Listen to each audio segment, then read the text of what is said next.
Testing 1, 2, 3 now. That should be working now. Assalamu alaikum wa rahmatullahi wa barakatuh. We've got Instagram as well.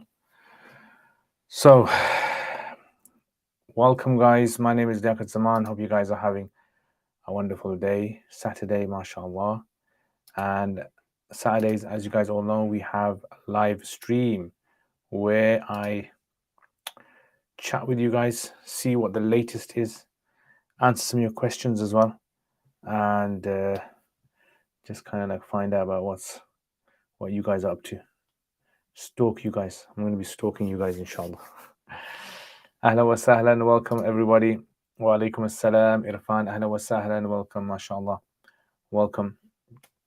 Hope you're fine. Hope you're well. Wa alaikum assalam. Brother Muhammad. Ahlan wa sahlan. I am very well. Thank you very much. Mashallah, mashallah. Very good. We're enjoying a nice hot day today. Alhamdulillah. Nice weather. Enjoying the sun whilst it lasts, inshallah. They're saying a week or so there's going to be nice sun. So, inshallah, we're going to enjoy that sun as much as we can. Because, us Asians, we need loads of sun for our vitamin D. Hot day, yeah. So, yeah, tomorrow's going to be a hotter day. So, hopefully, I'm going to be cycling tomorrow. So, make dua, guys. Make dua that cycling goes well. Right, so welcome all you people and Instagram as well. I hope you guys are having a fantastic day as well. MSP, wa alaikum assalam wa rahmatullahi wa barakatuhu. Welcome. Do you guys have wisdom teeth? I've got wisdom teeth that are growing, and they grow and they stop and they grow and they stop. And at the moment, I can feel the top parts paining a bit. So it looks like they're growing. So wisdom teeth are probably is the pain which you're never going to lose in life unless you get your wisdom teeth taken out. You're never going to lose that pain. Sheikh, too much sunshine makes a desert. Too much sunshine also makes an ocean as well. I'll be going Konya, Turkey next Saturday. Hopefully it's nice and hot there. Inshallah. You're going to enjoy it, inshallah. Nice weather. Arab proverb. Oh, right. You can't challenge that Arab proverb. When I was in school, once this guy, he was kind of like picking on me. It was like, I think it was in secondary school. And another guy goes, no, but primary school. In primary school, is it? So one guy goes, oh, don't say anything to him. Do you know what his second name backwards is? Zaman, Namaz. All the guys go, whoa, can't say anything to this guy. So from that day on, they wouldn't say anything to me. They should say, your name backwards is Namaz. Look at the respect that these guys had. If I knew that, I would have told my parents when I was born, you know what? Name me a name which is going to bring respect. So remember that, guys. If you guys are going to name your children, make sure you name your children with names that is going to inspire respect. Or awful names. Awful names. All right. So anyway, let's crack on then, guys, with some questions. Let's check out Curious Cat. Let's see what Curious Cat is saying. How do you say Curious Cat in Urdu? What do you say Curious Cat in Urdu? Cat is obviously Billy. Curious. Anyone know? Curious Cat. Curious Cat. Google it, guys. Come on. See which one of you guys is fastest at Googling. I've seen so many people who don't practice the deen but still have so much respect for it. Yeah, you know what? SubhanAllah, you gotta say that, man.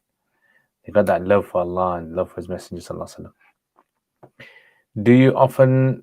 Do you come often northwest to give lectures? If I'm invited, I will come. But usually I come up north to eat food. Gotta be honest, guys. Can't lie to you. Because you got some nice places up north. Recently, nice places have started. So, so come up there, just eat your nice food.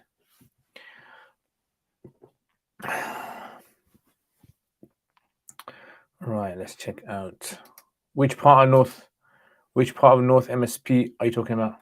Because the North can go all the way up to North Pole. I had a friend who actually went to Shetland Islands, and he said it's like, I don't know how many hours by ship.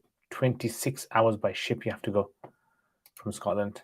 26 hours by ship. What kind of a place is that? Ahmed R. Wa alaikum assalam. How do you stay so consistent with your schedule? Do you ever get bored? Yes, of course. Boredom is something everyone gets. Boredom is a good thing.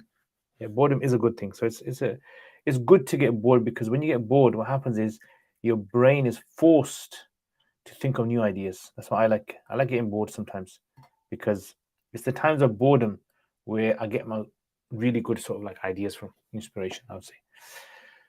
So I would say, how do I keep consistent? So maybe you guys see me consistent because you're comparing it to yourselves. But if I compare myself to other people, maybe I am less consistent than them. So I think consistency is to a degree subjective, right? So it can be very subjective. What I would say is the thing that kind of like I do is I have like a goal for why I want to do the things I want to do.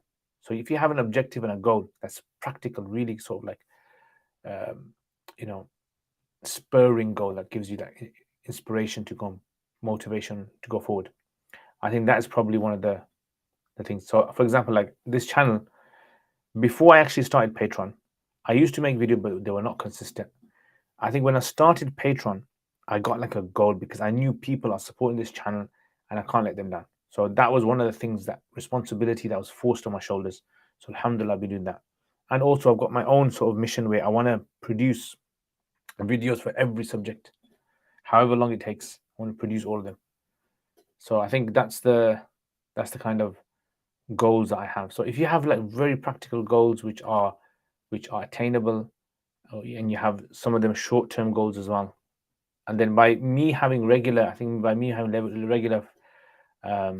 live streams, this sort of like gives me a boost and inspiration for the week as well, because I meet you guys, I listen to what you guys have to say, and some of the things that you guys say, honestly, it helps me a lot. Yeah, you guys are like my peers. You guys inspire me. Yeah, so inspiration coming from you guys, Are we only supposed to eat HMC chicken, or can we eat halal restaurant which is not HMC? So before HMC, what did people used to eat? So they used to eat halal, isn't it? So HMC is, if you want to be really, really cautious, then I would say go for HMC only. But if you just want to eat halal and you don't mind the label, as long as you know that the place that you're eating at is definitely not dubious, then go for it. Eat the halal. I know some people are very strict on HMC. They only eat HMC, and fair play.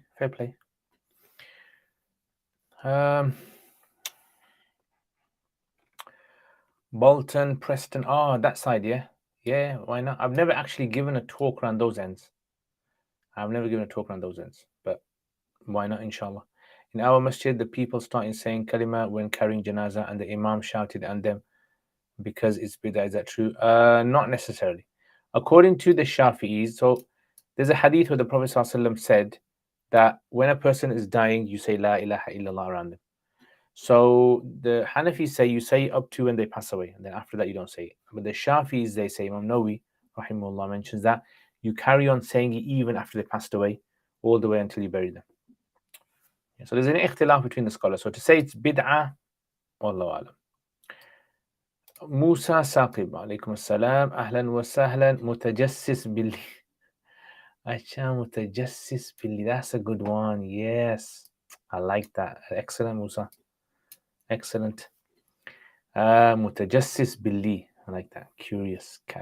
Isn't it like another word? Mutajassis is like an Arabic word, isn't it? Are there any kitabs for us Hanafis that mention shurut, arkan, etc. that mention shurut, arkan, etc. Basically a summary of ibadat like Shafis have al-Yaqut and Nafis. Okay, I don't know about al-Yaqut and Nafis. I've never read that. But you can read a book. I've got a book. It's called where is it? Yeah, Khizanatul Fiqh. Can't bother getting up. This is how lazy I am. This is how lazy I've become. I actually lost half a stone when I went to Pakistan, you know, guys. Imagine that, half a stone. 2 weeks I got to Pakistan, I lost half a stone. So now, if anyone wants to lose half a stone for 2 weeks, go Pakistan. Okay, so this is a good book, Khizanatul Fiqh. This is by Abu Layth al-Samarqandi. Khizanatul Fiqh. So it's pretty much what you're saying. Yeah, it's pretty much like this, for example. So I think this is probably what you're looking for. You see, this guy's kind of shurut. It's laid it out in a shurut kind of style. Yeah, so check this out. Khizan al-Fiqh. Right.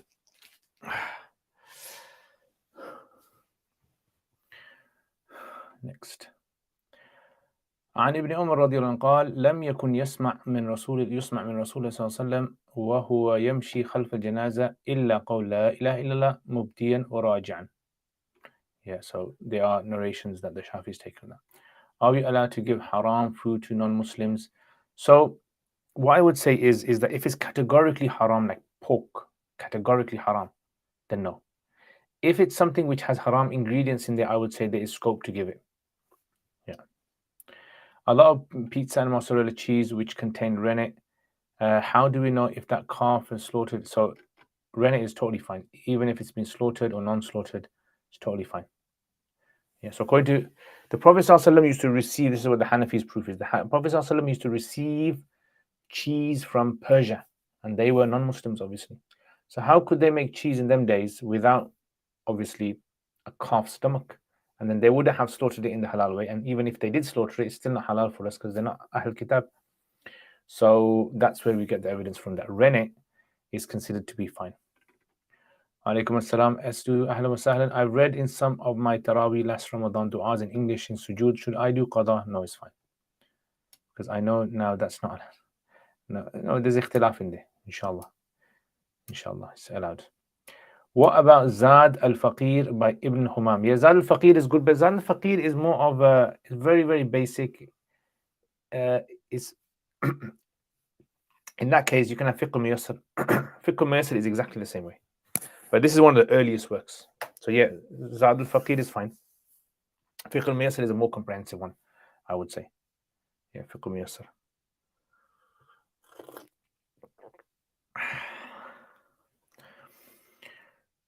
Wa alaikum assalam, Hamim. Ahlan wa sahlan. Welcome, my brother Hamim. Musa, tajassus is an Urdu word. We use it a lot. I can give you Punjabi word. Acha, Musa Saqib. Acha, Musa from Cardiff. MashaAllah, MashaAllah. Ahlan wa sahlan, Ahlan wa sahlan. Okay, tajassus. Yeah, tajassus is actually an Arabic word. But yeah, in Urdu, they kind of use it, I think. But I'm thinking there must be another Urdu word which has the meaning of curiosity.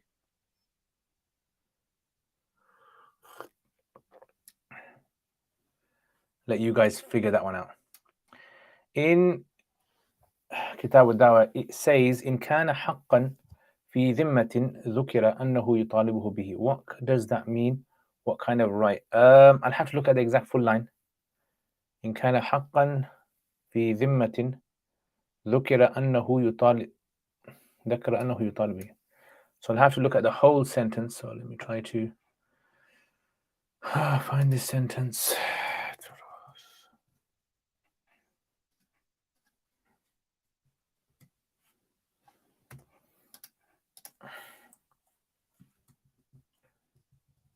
Guys, let me just.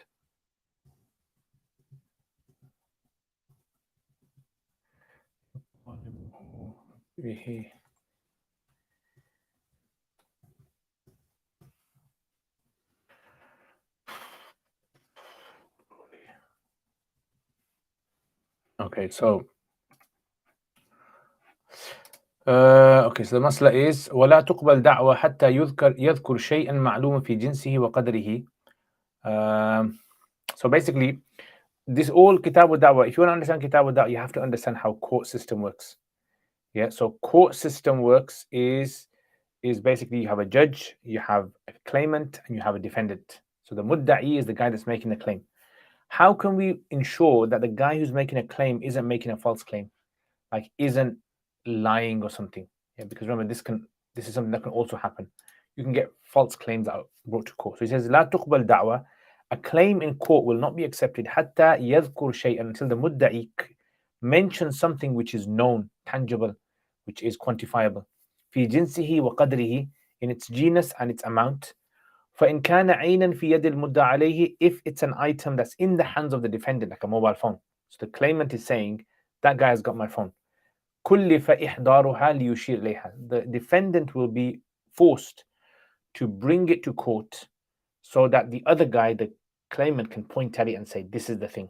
وإن لم تكن حاضرة, and if he cannot bring it to court, ذكر قيمتها, then he has to at least mention, like describe it and then mention its market value.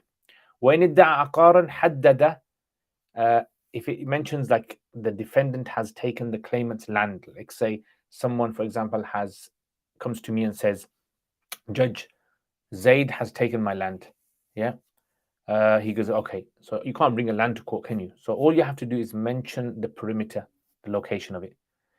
وذكر أنه في يد المدعى عليه, and he has to mention that it's in the hands of the defendant as well. That's part of in order for the court procedure to go through. وأنه يطالبه به, and that he has to say that I want it, like I am claiming it from him. وإن كان حقا في, but if it's a haqq, if it's not an ain, if it's a right that he owes him, ذكر أنه, so if it's a right that he owes, like this guy I've got a right over this guy. So rights are something which you can't physically see, can you? Like you got to do something for someone. This guy has got to do something for me, a job or whatever. Then you can't obviously determine it. So what you have to do is claim it. That's what I say. Makes sense? Okay, let's check out this Insta people saying,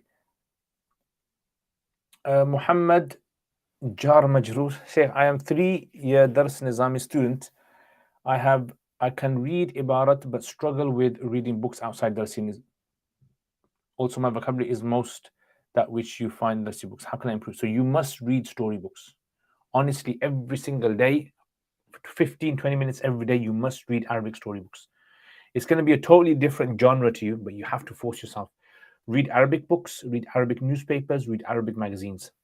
Yeah, a good thing, you can actually get some good magazines from some of these madrasas in India, Pakistan, Bangladesh. If you can contact them and ask them to send it to you, mashallah, someone's given me from Nadwa like a whole list, pile of magazines, Arabic magazines, alhamdulillah, for our students. What about Fiqh Muyassar? Fiqh Muyassar is a good book for a beginner starting, someone who wants to start. Any biography or novel in Arabic you recommend that we can benefit from and learn more Arabic at the same time? I would say there's a book by Sheikh Abul Hassan Nadawi called Shakhsiyat wa Kutub. Shakhsiyat wa Kutub, which is I found it very good anyway, when I was in my study days. Very good. And a book by him, it might be a bit more difficult, which is called ماذا خسر العالم بانحطاط المسلمين. If you guys want books, I've got a list of books, and I regularly add extra ones to them. So what I'll do is I'll just put a link. So those of you on Instagram, unfortunately, you'll have to go on the YouTube to check it out. I can't put the link there. So the reading link.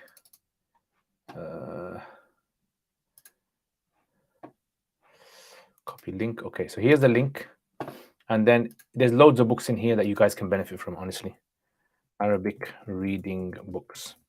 Now, I definitely would encourage students, at least from year 2 onwards, to read Arabic books. You know what? You guys got to read Arabic books. I don't know what you guys are doing. Arabic reading books.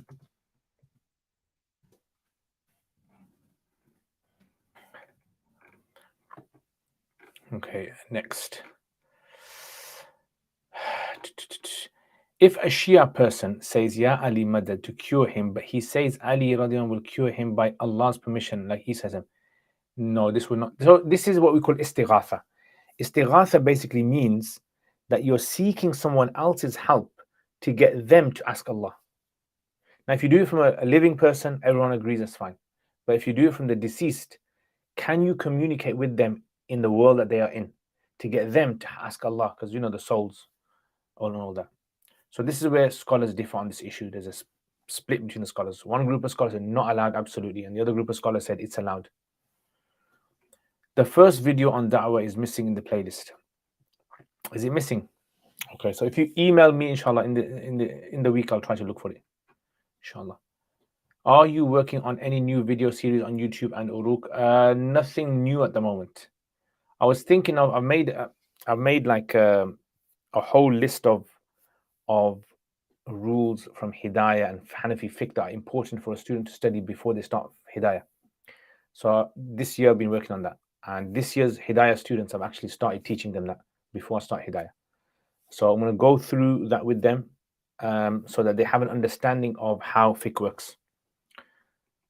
So yeah, so that's basically what I've been working on. I'm thinking of making that into a YouTube series. Once I get it refined, I teach it a few times, I get really refined, and I exactly know how I want the structure to come out. Then I'll make a video series. Assalamu alaikum wa rahmatullahi wa barakatuh. Ahlan wa sahlan, Habibi, Fresh Prince, kayfa haluk? Is it permissible for humans to eat hares and rabbits? Yes. If you are working and your co-workers tell you that you can leave early because there isn't anything left to do, can you leave early even if according to the contract your shift ends? I mean, generally at workplaces, if there is some sort of like a mutual understanding where the boss wouldn't mind, the manager wouldn't mind, then it's okay. At my auntie's janaza, just before they took the body, some people started reading du'as aloud, and another group began to argue it's bid'ah and started reading their own du'as in competition. MashaAllah, sound like a cricket match. During Salah, is aura judged by being exposed due to thin clothes? Only if a person B looks at the praying in normal light, in standing position, sees it exposed. Yeah, so if it's like, it depends what kind of material it is, and if it's like, sometimes you have a thobe or a white thobe, and if you stand in the light, you can kind of make out the shape of the body. That would be fine. What would not be fine is if in just normal situation you can see through, you can see the skin through it. But clearly a person should try to conceal their body as much as possible. Sometimes just the materials, texture or the thinness, it's something which allows light to penetrate through it. And all of this was happening while we, as a family, were grieving the air. Sad. See, these kind of situations is the wrong place to start becoming Sharia police. I remember, once there was a janaza, and there was something that they were doing something there that wasn't really kind of part of the Sharia. And then later on, like my teacher said, I don't tell them there, but later on I explained that this is how the Prophet ﷺ and the Sahaba used to do their janazas. إن كانت الدعوة نكاحا لم يستحلف المنكر عند أبي حنيفة. Why does Abu Hanifa say an oath is not? Okay, I'll have to look at this again. كانت الدعوة نكاحا لم يستحلف. So Imam Abu Hanifa, basically Imam Abu Hanifa has about 9 areas. He says that there is no oath that is necessary by the defendant. There's 9 places. Sahibain say no, there is. So one of those 9 places is nikah. Yeah, so he says in these 9 places there is no oath. So normally in the hadith it's al-baynat al-mudda'i wal yamin al-munkar. So he says there's 9 exemptions for this.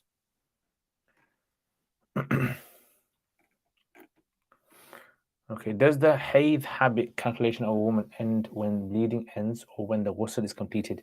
So when the bleeding ends. So technically, when the salat becomes necessary upon her. Yeah, that's when the salat becomes necessary upon her, or when she takes a bath, whichever comes first.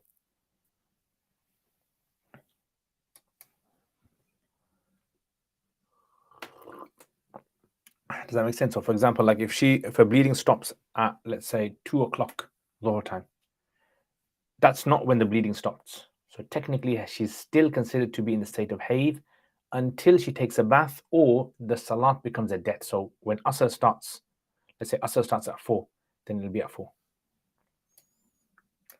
Purple plants, wa alaikum assalam, ahlan wa sahlan. What is considered awra when a woman is with non-Muslim women? So there's ikhtilaf in this. Ikhtilaf amongst the scholars. Generally, the scholars say the Muslim woman should try to cover up as much as she covers in front of a normal man. Some of the scholars say no, she can cover like she would cover in front of other women. So the majority position is the first one. Okay, let's answer some mutajassis billi. Let's do some mutajassis billi. Is there a hadith that mentions that Jews would establish the name Israel as a country, take over Masjid Aqsa, and people slaves? Okay, I've not come across anything remote similar. Yeah, so I've never heard of any such hadith. Assalamu alaikum. What would your response be to this? A woman say, okay, but I answered that one before. Is eating non-zabiha, okay, so this is basically saying, is eating non-zabiha meat considered haram for those in the West, countries like US? Yes, it's haram, it's not allowed. And the follow-up question was, are there spiritual and Islamic consequences of eating non-halal meat?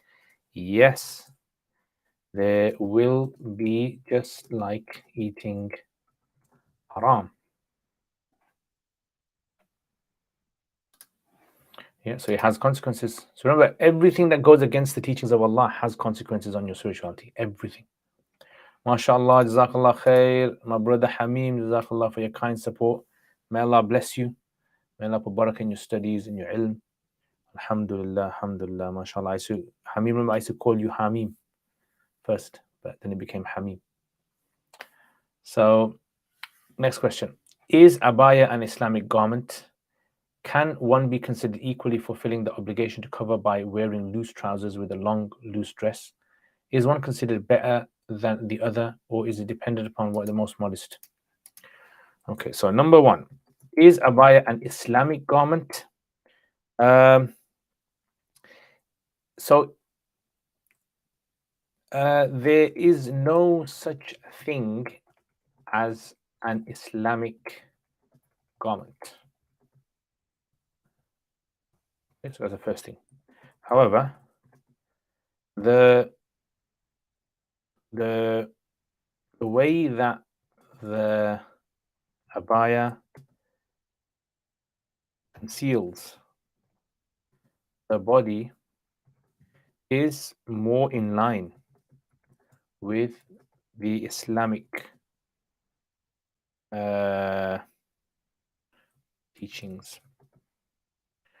And number two, can one be equally fulfilling the obligation to cover by wearing loose trousers, as long as they don't show the shape and is not attracting attention? Sometimes someone might be wearing a trouser and top, but it might be attracting attention. Is one considered better than the other? Yes, the abaya. Abaya would always be considered better. And that, if you look at it classically from an Islamic historical point of view, you see generally Muslim women wearing very loose, like draping cloth. It's always going to be better. وَأَن يَسْتَعْفِفْنَ خَيْرٌ لَهُنَّ, Allah says. For a woman to have more like chastity and modesty and abstaining from all these things is better for them. Next. I think I have been overpaid £50 in my last month's salary. I checked my calculations and provided it to the manager as proof that I have been overpaid. Both my manager and HR cannot see any problem in my pay. Please explain what I should do with the money. Send it to me. Have a meal. Okay, number two. Can I keep the overpayment? Yes. Must I donate the money? No. If I donate it, would it be considered sadaqah? Yes. Okay. All right, next.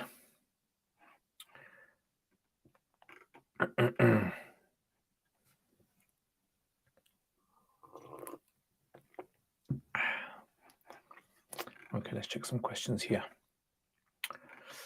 Right. Irfan, the specific situation is that when it's hot, I wear a thin thobe and under a thin t-shirt and pants in layers like you can't see through the clothes.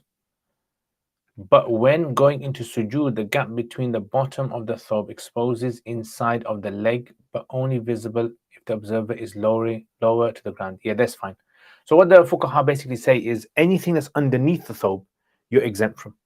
Even if there's someone like some pervert kind of looking, kind of put his head under people's thobes trying to look. Obviously, the sin is upon him.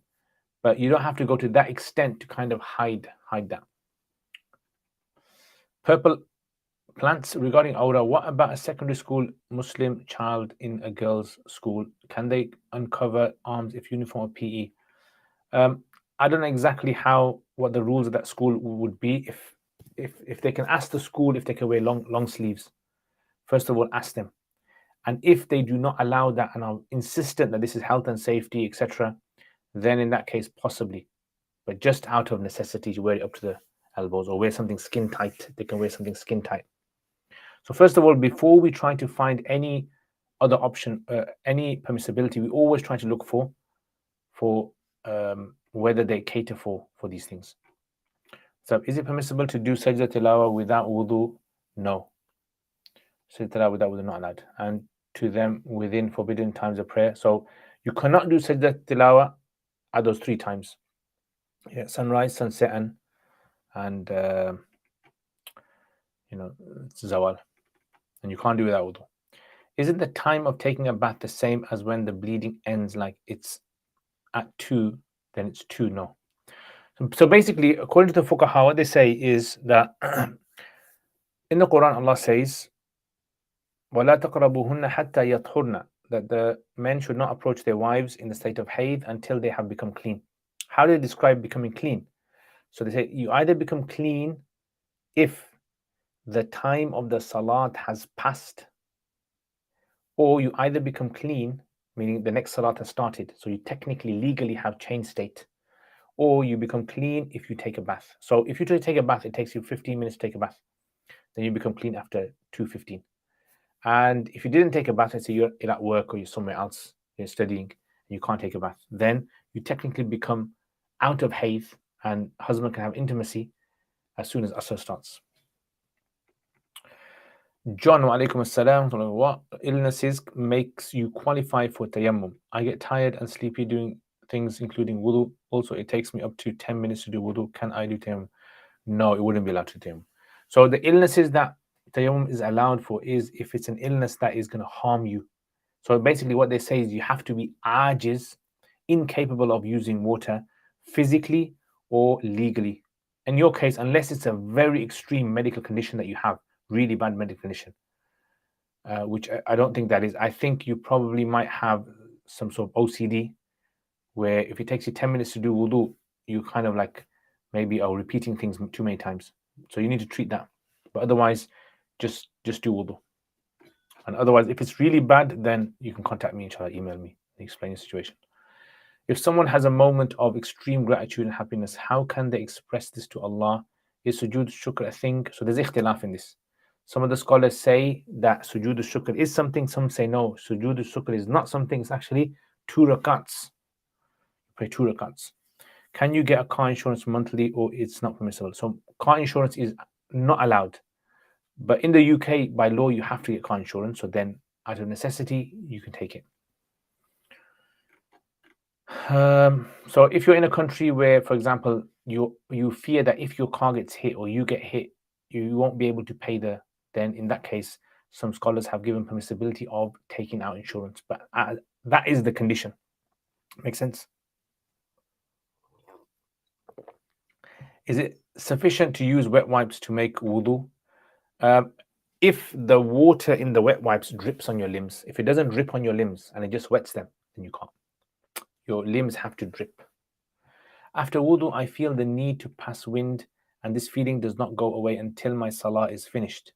I break my wudu so often. I tried going to doctors, but nothing works. Any advice? So what I would say is, it happens sometimes. I remember once I had this problem as well, very similar problem, and it was probably because of something I had eaten at one point, and that had affected my whole system inside. So what I would suggest is, in this kind of situation, is try to get yourself medically treated. Sometimes what happens, what helped me was actually like foods that were laxatives, that really kind of got everything moving inside.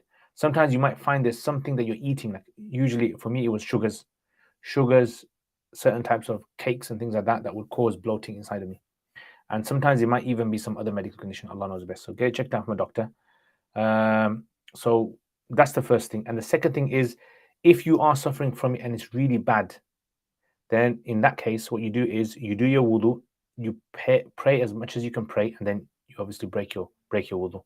If it's going to get too bad that even if you're going to sajda, you're going to break wudu, like really it's going to come out, you're not just kind of like imagining it that it's coming out, then in that case, some scholars have actually allowed for you to pray sitting down, like without going to sajda, do ishara. But that's only if you have like a chronic issue, like it's not just like a one-off thing. It's great, it makes my life much easier, alhamdulillah, you're welcome. Or is it that if the bleeding stops at 2, then her haid ends when she finishes ghusl? What if she delays ghusl by 40 minutes, but it's still Zuhr time? Do you add those 40 minutes to the habit? No. So remember, the haid ends when she takes a bath or when the next salat time comes in. If someone is in Siberia or a really cold climate like it, can they do tayammum due to, possibly, yeah.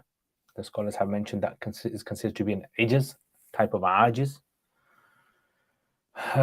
Kanda, what was Rasulullah's surname? So the concept of surnames is like a modern thing. So in the past, they didn't have a surname like that. They had a father name. So you had your own name, Muhammad, and then bin Abdullah. If someone can't stand for a long time or do sajda ruku on the ground, can they start praying standing and sit down when they are tired but still reciting? Possibly, yeah. In nafal, yes, they can do that. In fard, then they should try to make their salat as short as possible. Can someone get the insurance Apple offer, since if the product breaks, it can be really expensive to fix? Possibly, I would say. In that kind of situation, if these items are quite expensive to fix and cause a lot of stress on a person, then possibly, yeah. Because some of these laptops and things can be very expensive. Talha, wa alaikum assalam. My son wants to start a Sufa Alimiya part-time along with first year at university. Can he do online? We don't have an online option. So there is an online course, but it's going to start in December or January, I think. But that runs 5 days a week. Right, so it runs 5 days a week, 3 hours every day in the evening, 6:30 till I think it's 9:30. But the HOTS, which is Heirs of the Scholars, HOTS course, which is starting Monday in a Sufa, that's not online. That's on site, that is. So Sufa has 3 Alimiya courses. One is the full-time Alimiya course, which runs in the mornings on site. It's not online, 9 all the way till late afternoon. And then you have the online one, which started last year, and it runs from December to December. That's 5 days a week, but it's in the evening, 6:30 to 9:30 online. And then there's the Heirs of the Scholars part-time course, which runs in the evenings on weekdays, on various days. So the moment the first year is on Monday and Thursday, 7:30 to 9:30, 2 hours. Nahif, is the ingredient natural flavors found in many food products halal? I have no idea. It all depends upon what those natural flavors. I assume they would be halal. If the rule, I've spoken to a mufti who's involved in halal and haram, and they've said to me that the rule that they've come out with is that if it's clearly not printed on there something haram, then you can eat it. Yeah. So if it's like numbers or things which it's difficult for an average person to figure out, then they assume it to be halal. Is it true that Rasulullah sallallahu alaihi wasallam advised against drinking milk and eating fish together? I've never come across that. I previously did wudu, sometimes by wetting hands and wiping it all over the feet. Was my wudu done? Did any water drip off? Do you remember water dripping off your feet? Yeah, so water has to drip. So at least 1 or 2 drops must drip off your feet. Can someone wipe over the feet with wet hands if putting entire feet in sink? Yes, you can wipe wet hands, but you got to keep wiping wet hands until a few drops drip. My mum has hiatus hernia. Okay, I don't know what that is. Is that a normal hernia or a specific type? And says that is painful. If she sits on a chair to pray, does she have to stand up for qiyam? So if she cannot do sajda according to Hanafis, she does not have to stand up. She just sits. She does not have to stand up. If she wants to stand up, it's fine, but she doesn't have to. So if one ends zuhr but delays ghusl till asr, she will make up zuhr and asr. But when will the hayd officially end? So the hayd would have ended at the end of zuhr. At the end of zuhr, it would end it. But you still have to make up the zuhr. Yeah, so you have to make up the zuhr because you look at the last moments of dhuhr. So I don't know if you've gone through my videos on usul. In there I've mentioned this about the end timing is what the Hanafis look at, the last 15 or 20 minutes, or last 10 minutes rather. That's what they look at. So as long as a person is in a clean state at that moment. So therefore, when that Asr Salat becomes compulsory upon, when that Zuhr Salat becomes compulsory, it meant that now that is considered to be, she's in a clean state now. But prior to that, she was not. Ibn Hisham. So yeah, so that's why you have to make up Zuhr. It's because you look at the last moment. You call this wujub al-ada. So Hanafis have 2 things, nafs al-wujub and wujub al-ada. It's like, for example, if a woman was, for example, she was clean all the way until the last moments of Zuhr and she hasn't prayed a Dhuhr and she started bleeding right just before Asr starts. She hasn't prayed. She doesn't have to do Zuhr. Right? Even though 99.9% of the time of Zuhr, she was clean. The reason is because we look at the last moments of Zuhr, or every Salat. Ibn Hisham mentions an example in Qatr al-Nada, لا تأكل اللبن والسمك, as an example of Waw al-Ma'iyah. I think they say the Mediterranean, yeah. So لا تأكل اللبن والسمكة, yeah. So والسمكي, you can say Waw بمعنى مع. So if you take it with mansub, then did Malik al-Maut converse with Fir'aun prior to taking soul? I have no idea. In Pakistani culture, it is a saying that eating fish and milk can cause.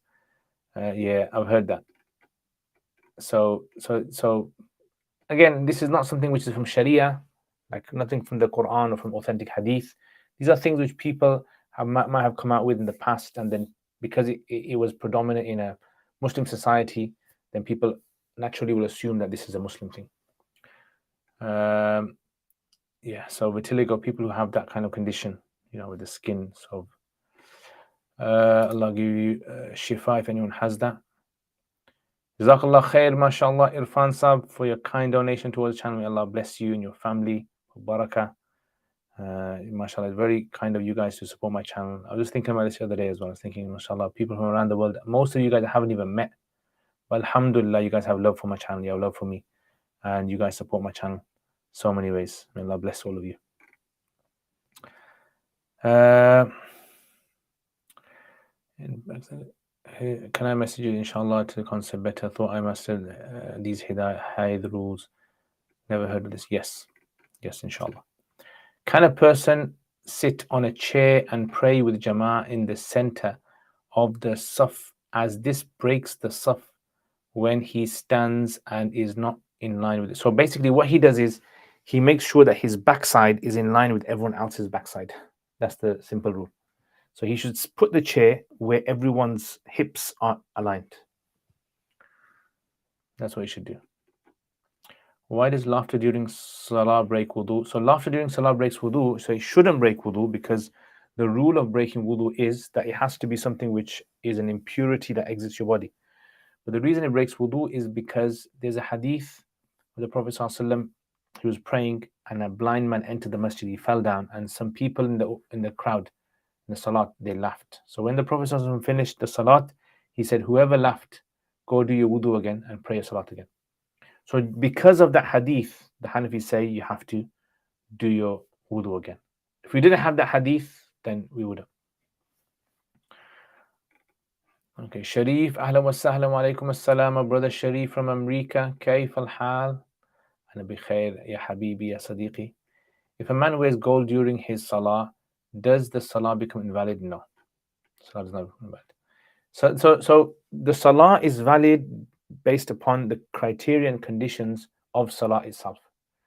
And therefore, if something external is done, that does not have a direct effect on the validity. It might kind of cause salat to become disliked in a way, but it won't render the salat invalid.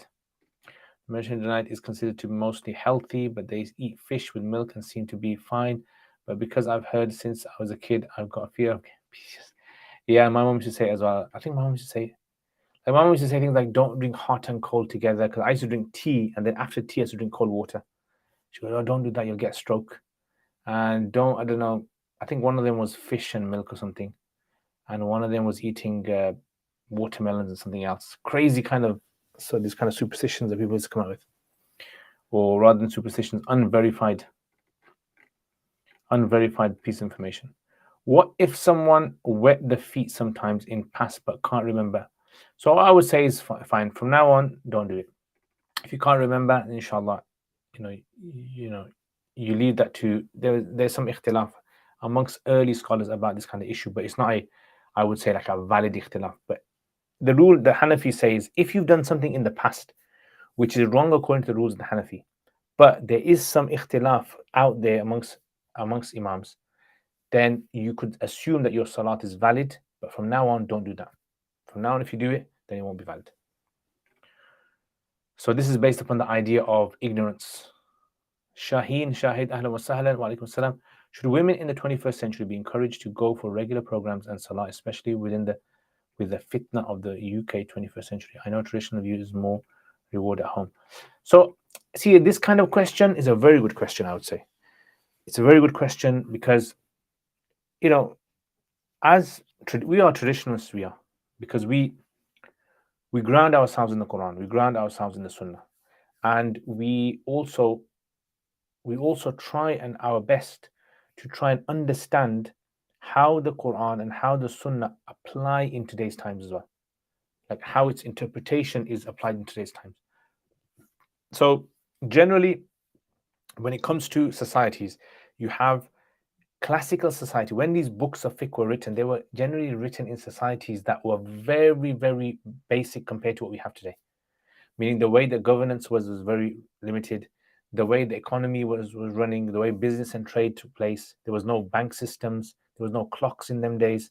Travel was done by camels and by donkeys and mules. Roads were not really as robust as we have today. There was no electricity, there was no internet, communication was very limited.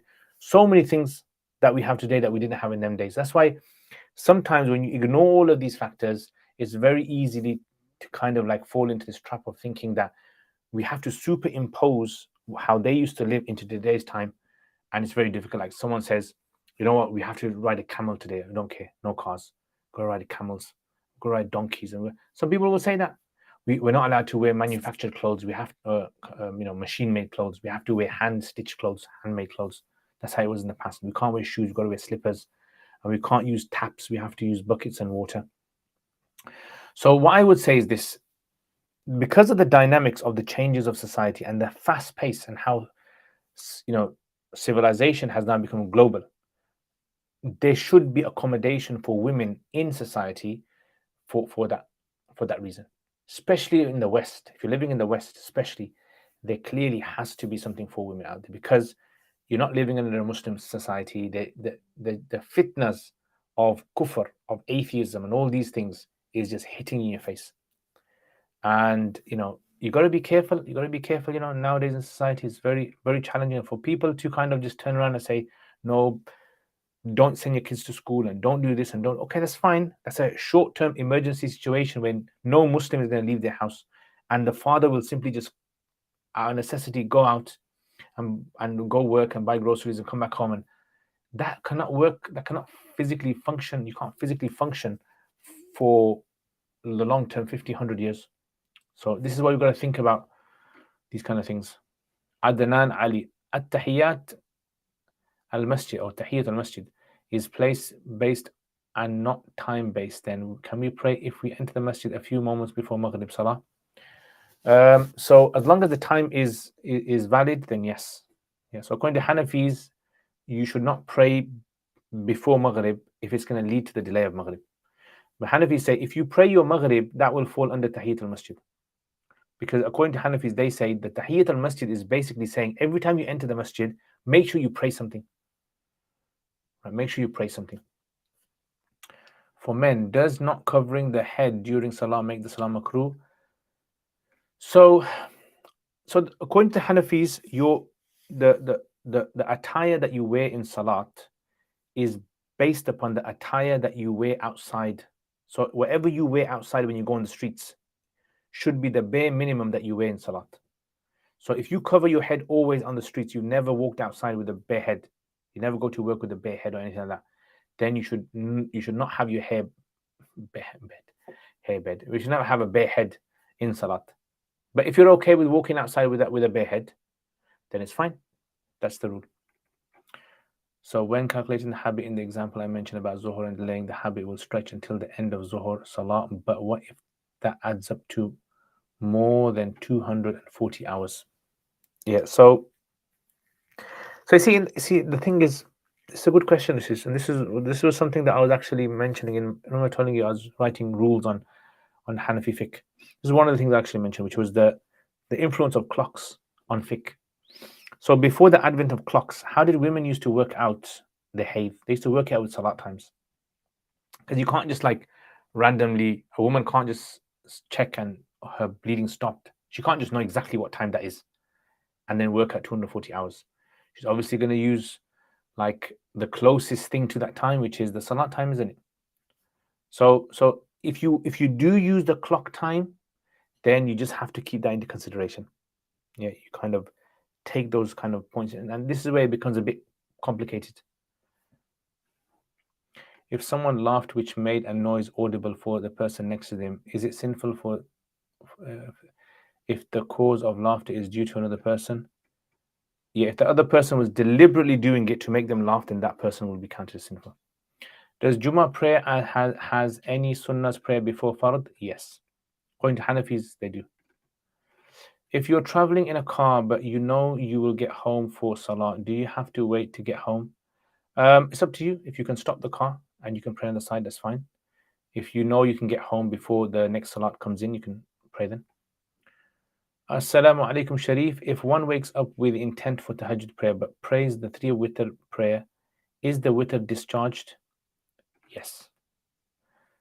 So you're basically saying if a person was to, before they go to sleep, they prayed witr and then they went to sleep. Is that what you're saying? Or are you saying when they woke up for Tahajjud, they pray witr? Do you repeat Fard Salah made in the car as a passenger if the time still exists? Yeah. So I would say if you prayed Salat while sitting because you haven't fulfilled the conditions of it and you get to your destination, or there was no valid reason for why you prayed in the car, then you have to make it up later on. Is making dua after Fard Salah in congregation from the Sunnah? So if it's done regularly, then the Prophet ﷺ, it's not recorded that he made congregational dua regularly in this fashion. Maybe he did it once or twice. Like maybe he made it 1 or 2 times. He made dua for someone after Salat. But to do it in a particular way every single Salat, then we don't find this. Can I take the position of combining Salah if my job makes it difficult to do the apparent combining of the Hanafis, i.e. doctor in a busy hospital? It all depends, I would say. It all depends on the situation. So if it is your situation, contact me, email me, inshallah, the whole everything, and then inshallah I'll be able to help you with that. But generally, no. Yeah, so you have to have a really, and this is where you ask the scholars about your situation. Muhammad alaikum assalam. A friend of mine wishes to open a halal fine dining restaurant soon in Birmingham. Wah, inshallah, I will be going to eat there. He wants to also offer a shisha menu. Is this permissible? So I would say it would be permissible. There'll be scope for that. There'll be permissible because there is like this issue of shisha. There is ikhtilaf among scholars. I know in Leicester there's an ikhtilaf among scholars. There's many scholars in Leicester who you go shisha lounges. In other words, what is the sunnah method of celebrating Eid? So celebrating Eid is like the Prophet said, eat, drink, enjoy yourselves. That's the way to celebrate Eid. There's no fixed way to celebrate Eid. Do the Eid prayer. That's the only one sort of like fixed thing that you do on Eid. Would it be correct to use the clock times to calculate the habit then? I usually calculate using the beginning of the bleed and when it ends, but I don't count the ghusl time. In that case, yes, then do that. If you're going to use the clock time then and you think that it's going to cause you problems and go over time, then I would say then just consider the time exactly when the bleeding stops. Okay, how strict are the Hanafis in not reciting Fatiha behind the Imam in quiet Salat? There's ikhtilaf in there. Majority say no, you should not, but there are some who allow it. Are people with learning disabilities required to fulfill the 5 pillars, or is it dependent upon the extent? Dependent on the extent. How did Rasulullah sallallahu alaihi wasallam used to celebrate Eid? So we don't really have any sort of like detailed record of exactly what he did throughout the whole 24 hours. What we do know is he used to lead the Eid prayer. I love your question, answer. Can't believe I have only recently found Ahlan wa sahlan, Ahlan wa sahlan. Welcome, Shaheen. If someone misses some rakats behind the Imam, must they recite Thana in the first make-up rakat? There's an ikhtilaf in this. According to the Hanafis, yes. When you get up, you recite the Thana. I actually made a video on how to catch up with missed rakats. If you go to my YouTube channel, I made a little sort of like a piece of paper and a nice artwork. Ahlan wa sahlan.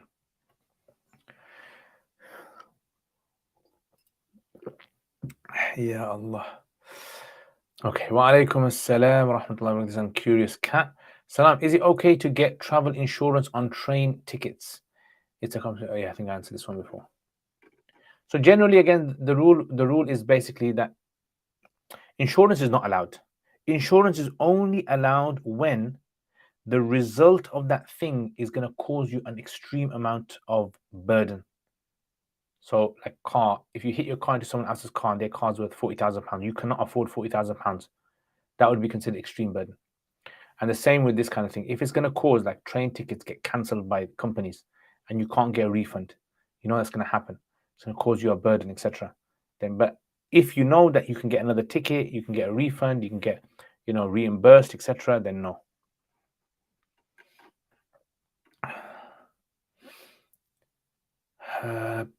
Can you leave out praying Nafil on Eid on account that it's Eid, like 2 after Zuhr?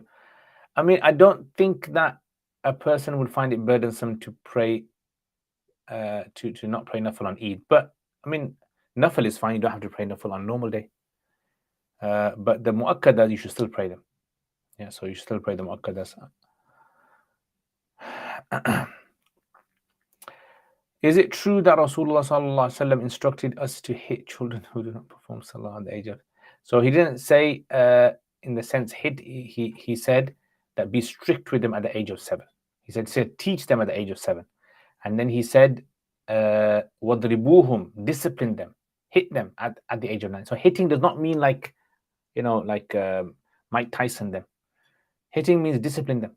It's an Arabic word of saying discipline. Yeah, so there's a whole spectrum of how you can discipline someone.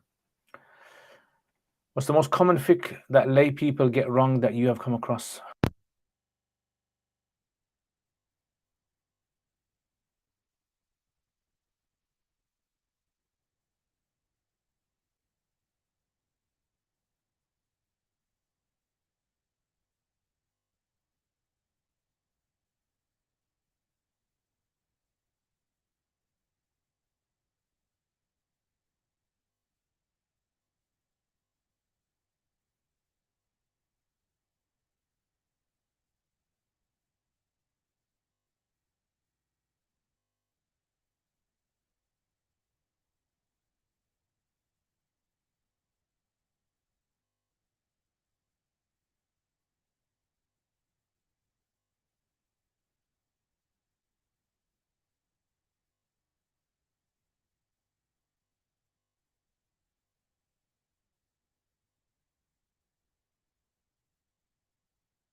All right. So, is it back up? Are we back? Yeah. Can hear. Testing. 1, 2, 3. Testing 1, 2, 3. Can you hear me? Yeah. Is it back? Right. Should be back now. So basically, what's happened is I use these magnetic or these clip-on ones, and it seems as though the charge has finished. So it's basically this device. This is the device, and this device has to be charged. So because I went Pakistan, actually forgot to put it on charge. You know what happened? So I will just put it on charge now. Inshallah, it will get charged up for next time. And this is the other one that I've got. So I'm gonna have to take this off. But sound is back now, guys. Look at that. Alhamdulillah. Look how far away we all are. But look how Allah has inspired man to create this technology that can project that person's image and voice as well through air. Basically, it's through the air to everyone. Mike Tyson them. Hitting them is not Mike Tyson them. No sound or sound. Is it permissible for an unmarried man, woman to adopt a child? Yes, it's permissible. It's a noble act. I stopped from my last question. It stopped. Okay, the sound gone. Yes, sound's gone for a minute. My lip reading isn't very. Why isn't your lip reading good? Last answer was about children. Assalamu alaikum wa rahmatullahi wa barakatuh. Ahlan wa sahlan. I'm panicking, so please help us. No sound. You last answered about Nafal on Eid and disciplining children. Still no sound. Back on. Alhamdulillah, back. I can hear now. The world has been saved by someone who's not from America. Usually it's only Americans that save the world, isn't it? But this time, it's someone who is from Pakistan. Alhamdulillah, I can hear. Okay, back. Ahlan wa sahlan, Bima wa alaikum assalam. Ahlan wa sahlan, welcome. Mashtrak, mashallah, wa alaikum assalam. Long time, my bro.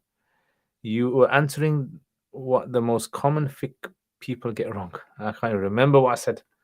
I was going on, and then all of a sudden, my brain just kind of lost track of what I was talking about. I only use wireless when I'm mobile at home. It's Yeti. Yeah. So the good thing about, and let me tell you about mics here, because if anyone out there wants to start a YouTube channel, you know what? I've been promising you guys that I'm going to show you guys how to start a YouTube channel, but I am just so lazy in these kind of things. Yeah. May Allah forgive me and you guys as well. But let me tell you about mics. So there are various types of mics that you can get. There are some mics that will pick up sound from all around you. Okay. Then there are some types of mics that will pick up sound from a certain location. So I've got both. And there are some mics like this, which basically are close to your mouth, and they only pick up everything that is close to that range. This, even though this is a mic which I bought very recently, I like this mic out of all the mics. It's not the best quality mic. If you listen carefully to the sound, it's not the best quality. The other ones are much better. But it's just so nice, yeah, to have. You can move around without the sound distorting. I see if I move here, the sound distorts now. But with this one, the sound does not distort. Yeah, the sound is very consistent, and something which, if you guys want to invest in like something good, these are the kind of mics that you generally find people using in when they're walking about, moving around, speakers corner especially. You'll see them. Salam, ahlan wa sahlan, Zishan. Alaikum assalam. Should a student of knowledge memorize the text of fiqh or just understand the fiqh? So I would say there needs to be definitely understanding, because fiqh means understanding. But as for memorization, they should at least know what the masail are. They don't have to memorize them verbatim, but they should at least be able to recollect, okay, in this chapter, there's this masala, this masala, this masala, like that. Shaheen, Sheikh, who is your favorite Hanafi faqih in the past and one in the present? Abu Hanifa rahimullah. And in the present, I would say probably someone like Mustafa Ahmad Zarqa. I liked him a lot. Mustafa Ahmad Zarqa passed away now. And Sheikh Zahid al-Kawthari. Also, who else? Mufti Taqi Uthmani.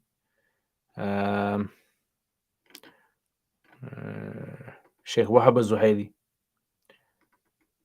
Sheikh Wahab al-Zuhaili is very, very wide, broad reading he has of the madhabs. Yeah, these are some of them. I always see my teacher. Well, my teacher, mashallah, I was with him when I was in Pakistan, and we were sitting down.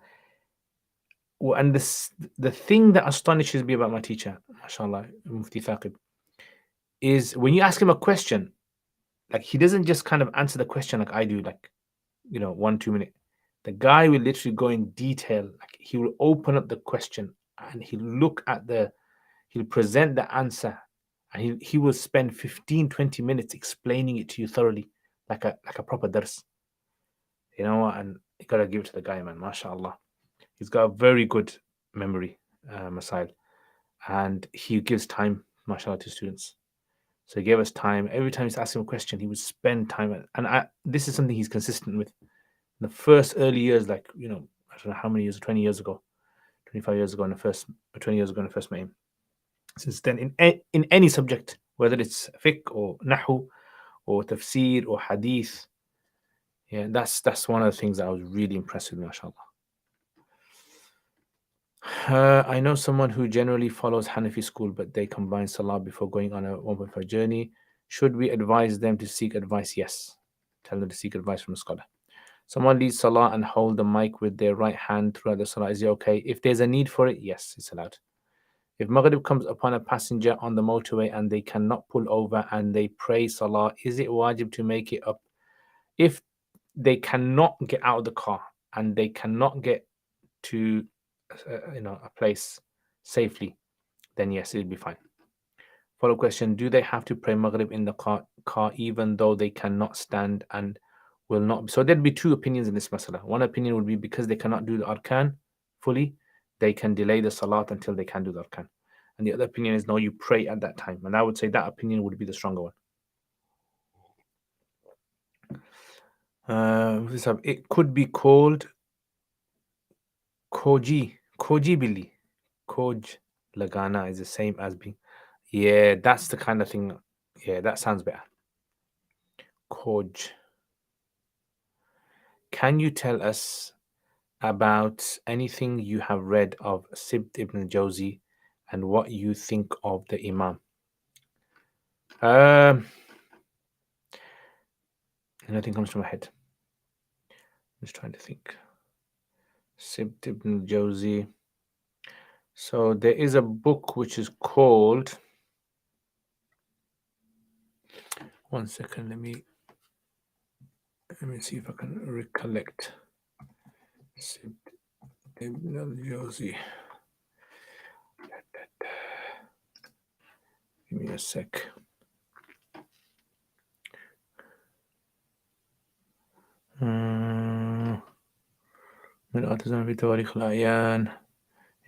Yeah. So this book, Intisar wa Tarjih li Madhab al-Sahih, this is actually published with a muqaddimah, introduction by Sheikh Zaid al-Kawthari, which is very good. So this is actually part of, if you look at the back over there, where is it? It's hidden somewhere. So there's a collection of introductions you can get in Aqidah, in Fiqh, rather, Fiqh and Usul Fiqh. And it's got the Muqaddimat of Sheikh Zaid al-Kawthari.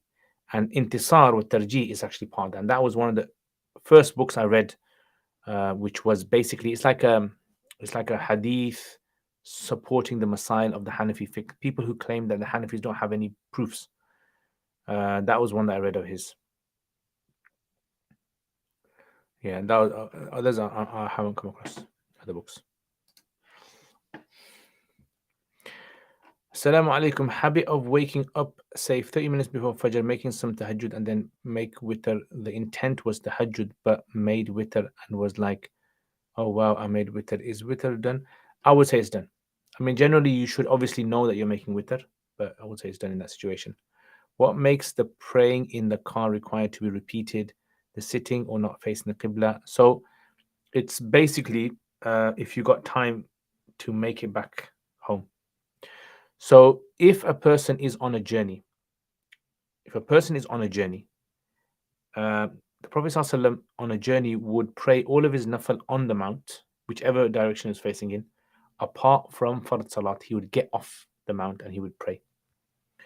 Yeah, so apart from Fard Salat. But if you are in a situation where you cannot, so like in the Quran, Allah says that رِجَالًا أو رُكْبَانًا. So if you're in a situation of fear, you pray walking or you pray on your mount. Yeah, in whichever direction. So this is something similar to that, basically. They kind of like drawing a comparison between that. So if you're in fear, enemies chasing you, you're chasing the enemy, and Salat time comes, you pray whilst you're moving on the mountain, whichever direction it is, even if it's not the Qibla. Because in the Quran, Allah also says that أَيْنَمَا تُوَلُّوا فَثَمَّ وَجْهُ اللَّهِ. So whichever direction you face, there you'll find the countenance of Allah. So that's basically why the Qibla drops, and even the sitting, the performing the ruku and the sujood physically drops. As a person behind the Imam, if Imam has a lengthy ruku and sujood, can we do extra du'as? Yes, you can. Is it permissible to pray sitting in a car if it is winter and you fear praying outside due to darkness? Yes. So the Hanafis basically say you're allowed to pray in the car if there is a fear outside, that if you go outside something's going to happen, or it's difficult for you to remount yourself on the mount. How don't you think Hanafic has changed? How don't you think? I think you mean how do you think? 100 years or even your lifetime, and can you give some examples? I've actually done a course on this, evolution of fiqh. I've discussed the whole of fiqh from the time of the Prophet ﷺ and Sahaba and Tabi'een. So it definitely has changed. It's a very vast topic, but it definitely has changed in the sense, not as in physically change them aside, but change in the sense that those masail that were based upon certain social or medical or scientific understandings of those days, which are now being understood to be incorrect, have changed. Yeah. So this is a very vast topic. It requires understanding of how fiqh has actually been developed, and that was one of the things which, like I said, when I'm writing up this concepts of Hanafi fiqh, I don't know what to call it yet. I'm thinking of a good name for it, which is basically kind of presenting to the students like what you need to understand of how fiqh works, how like concepts in Hanafi madhab, they work when applied to fiqh. So for example, like we take from the Quran, take from the Sunnah, take from Ijma, Qiyas, or for example, the concept of the changing of geography, the changing of clocks, introduction of clocks to society, changing of the practice of medicine or scientific discoveries, or even things like how ease is used in the Hanafi madhab to give a fatwa. So that's basically, inshallah, make dua that it gets done. I'm using my students as guinea pigs at the moment to kind of go through it, and then once I refine it, then I'm happy to make a video series, inshallah, on that. Is that salah in a car to be repeated, or is, so like I said, there's two opinions on this with contemporary Hanafis. One position is that out of cautiousness you should repeat it again. The other position is because the obligation came to you in that state, you don't have to repeat it again. Alaikum assalam. As a Hanafi, is there a leeway in placing the hands based on the hadith below the navel? On the hadith below, above the navel? Yes. So placing of the hands is not considered to be a categorical masala in the Hanafi fiqh.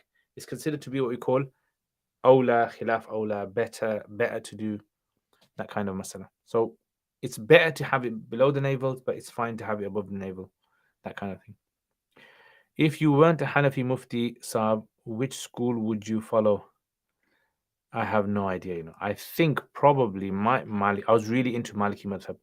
When I was researching my evolution of fiqh, Maliki madhab, it generally is the closest madhab to the Hanafi school in its principle, in many of its principles. It's very close to the Hanafi madhab. That's why many of the Hanafis even say, if you can't find a masala in the Hanafi school, you look into the Maliki madhab first of all. I think that would be called operationalizing Hanafi fiqh. That sounds like a good name, operationalizing. But it's more, maybe applied Hanafi fiqh. I don't know. Concept. Okay, curious cat. Let's check this out. Is it permissible to give foods containing alcohol to non-Muslims? Is it pasta sauce? I would say yes. Is finding a way to read books or watch movies that would usually cost money for free permissible? For example, a book on Amazon costs possibly.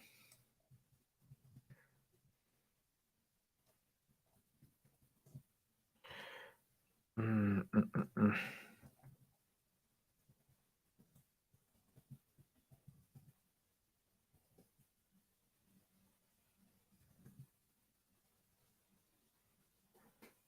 It's possible, but it depends. It depends on many factors.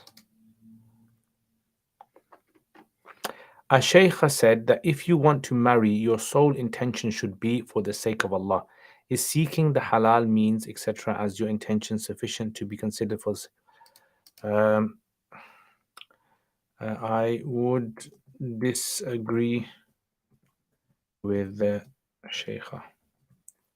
Yeah, I would disagree with the shaykha. As long as a person I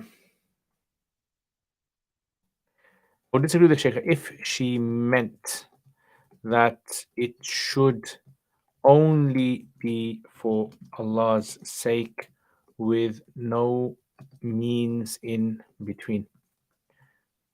Otherwise, if she meant that anything that ultimately is pleasing to Allah, then that's fine. Yeah, so anything that's ultimately pleasing to Allah, that would be fine. Yeah, so basically, when people get married, it's like no one gets married thinking, you know what, I got to do it for the sake of Allah. People get married because they got desire, fulfill their desires, they fall in love, they want to, you know, procreate, produce for society. They want to settle down. They want to have like a family that comforts them. So all these things are good for the sake of Allah. I love you, our Tabligh Jamaat brothers, but at some levels, it feels like emotional blackmail to make me join them. Would this be makruh? No. If you don't want to go to Tabligh Jamaat, it's totally up to you. You won't be sinful at all. Wa alaikum assalam, Ibn Adam. Ahla wa sahla. Long time, my brother. I don't like them. Tell us a story that taught you something. Okay. What kind of story shall I tell you? Like, is it like a fictional story or is it something which was actually occurred? Sheikh, which of your video series would you advise me to listen to as someone who's recently found your channel? What do you want to learn? That's the question. Sharif wa alaikum assalam. Say the closest masjid to a person is 25 miles with a car, but person has no car and has to use public transportation, which makes 2 miles. So yeah, so that person's obligation. So if it becomes burdensome for them to be able to attend the Jummah, then they wouldn't have to attend because it's very far. And in their local locality, there would not be an obligation of Jummah. They would pray the Dhuhr in that situation. Ustad, are you typing without looking at the keyboard? Yeah, alhamdulillah, I can type without looking at the keyboard. I used to when I was in the 90s, I think it was in the late 90s, when these have these programs where, you know, that lazy brown fox jumps over the. So I used to kind of like learn how to type without looking, but now everyone can type without looking. Typing without looking is like even kids do it now. Any story fil qissa wasa. Allahu Akbar. So I would say a story. I'll tell you a real story. Yeah, I'll tell you a real story. So one story I'll tell you is, you know, never ever judge someone. Never ever judge someone because of one incident in your life. Yeah. So for example, like let's say once there's a particular individual who did something. Yeah. And since he did that one thing, I kind of looked down upon that individual. I used to kind of think, you know what, this guy's messed up and he's going to always be messed up. Many years later, when I met him again, subhanallah, the guy had changed. The guy had, had done so much, like really kind of changed himself. And I thought to myself, this is why ultimately Allah is the best judge. Because for ourselves, whenever we see a person do a bad thing, we condemn them. And we have no idea of how Allah subhanahu wa mercy works. Allah could change a person, like that prostitute who fed a dog through a shoe. You never know what kind of one action that you might do that might change your whole life. You could end up repenting from all your sins, becoming one of um, the most God-fearing person, the most humble person you can become. So never ever, and the opposite as well. Never ever judge someone to be absolutely good just because of the way that they treat you. Yeah. So, sometimes unfortunately it happens. There was a guy basically. I'll tell you a story about this guy. This guy was telling me once, he was telling me that he said, look, you know what? He wants to divorce his wife, He kept telling me, kept phoning me, kept phoning me. And eventually I said to him, you know what? Come on then. He goes, come down my house, please have a word with my wife. And I go, okay, man, I don't do this kind of stuff, but you're my good friend. So I went down his house, sat down. He was in the room, and his wife came in the room. And then I said to each one, look, I'm going to treat you equally. I'm going to listen to both sides of the story. And then I'm going to say what I have to say. They go, okay, that's fine. He started speaking. Then she started speaking. And the kind of stuff that she was coming out with, what this guy does, and I was thinking, astaghfirullah. Like, I got really shocked. I mean, in front of me, the guy seemed like a very good guy. And then the kind of stuff that she was saying that he does, like, I didn't want to hear that kind of stuff. But unfortunately, it destroyed the image that I had of this individual. So sometimes what can happen is you might present yourself so pious and so pristine in front of other people, and they have no idea what you could be like behind closed doors, like what you're up to behind closed doors. So it's always like there's a kind of thing that people say in it. They'll say, "Oh, this guy is a pious guy. Allah knows best," and that's a good thing to keep in mind. Allah knows best. So never ever, even like someone like Mufti Taqi Usmani or a big scholar that you might look up to, never ever think to yourself that these guys are perfect guys. Always think, look, to me, that whatever information has come to me from them, whatever small little, few minutes of information I know about them, then based on that, alhamdulillah, these guys seem to be very, very good, but don't know what's behind the scenes. Yeah. And have a husn dhan, but at the same time, do not pin all your hopes on individuals, I would say. The companion Abu Lubaba tied himself to a pillar for 3 days. How did he perform salah? So he wasn't a Muslim at that time. He wasn't a Muslim. He became Muslim later on. Sheikh Muhammad al-Yaqubi says something similar, that later Maliki scholars explicitly wrote that the issues of jurisprudence regarding where there is no election within the Maliki school to refer to the opinions of the Hanafis. Yeah, mashallah. Sheikh, do you have any seerah video series or stories of the prophets? And unfortunately, I do not have any. What's a Hanafi view you've had when you first graduated that you've changed now, and what caused you to change? A good question. I never thought about that one. I think a tough one that is. It's like an exam question. Does discharge break your wudu? What is your getting married? What if you're getting married and you don't want to do wudu because of makeup and you have discharge problem?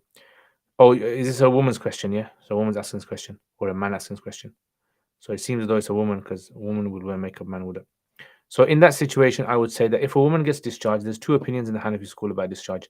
One opinion is a strict opinion, which is that discharge breaks wudu, and the other opinion is that discharge does not break wudu unless it comes out after a sexual arousal, or there is a very bad medical problem in that part of the body. So that would be something that would break wudu otherwise. So this opinion, I would say the person can take that opinion.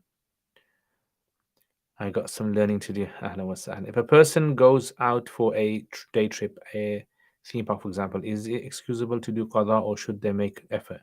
Yeah, they should definitely make effort to pray salat. Definitely, like there is no shyness in fulfilling the obligations of Allah. You can find in the theme park, you can find a tree or something. When you see, the thing is, some of us, generally humans, we become very paranoid. We think everyone's watching us. Like we think 24/7, everyone's watching us. And as soon as they leave our house, it's like people in the curtains, they're watching us. Or when we go to the shops, everyone's watching us. Whatever we do, they're gonna make a note of it and rewind the video and watch everything again. People are not bothered. 99.9% people are not even bothered if your mobile phone fell out your hand and it fell on the floor. They're not even bothered, right? They're not even gonna talk about it. So this is some people. Some of us are very I think many introverts have this problem as well. So you have to kind of when it comes to the obligations of Allah, you just got to do. You imagine you see a Christian and he's there, or a Jew, and they're doing their act of worship in a park. What are you gonna do? Are you gonna kind of make a recording of this and take it home and show it to your whole family and say, look, this was a Jew there? People are not gonna bother. They don't even remember who you are. So always remember that. Do for the sake of Allah. Pray, even if you feel embarrassed. Just go there and do for the sake of Allah and ask Allah for sabr. Oh Allah, give me sabr in this, and inshallah Allah will give you strength. Wa alaikum assalam, Umar. Ahlan wa sahlan. I asked some left field questions that Sheikh hasn't thought of. Some good ones there. SubhanAllah. Allah tells us in the Quran, don't call yourselves pure. Allah who knows well who fears him. It's aqidah to acknowledge that anyone can become a kafir and vice versa. SubhanAllah. Excellent. Like that. I like the answer. Can I ask regarding how to do re-enter salah in congregation, you mean? When you break wudu, then you go and do wudu and doesn't speak and comes back. Does he re-enter salah? Yeah. So basically, let's say I'm praying my dhuhr salat, and in the second rakat, I broke my wudu accidentally, not deliberately, accidentally I farted. So what do? I can simply just walk to the place of wudu, do my wudu without speaking to anyone, return, and continue with the imam. And then at the end, any rakats that I missed out in that interim period, I make them up. Yeah, so like if I went in the second rakat and I've done my wudu and I've come back and now it's the fourth rakat, and that means that I missed out the ruku and sujood of the second rakat and the third rakat. So I have to repeat two rakats. So after the imam gives salam, I'm going to pray 2 more rakats.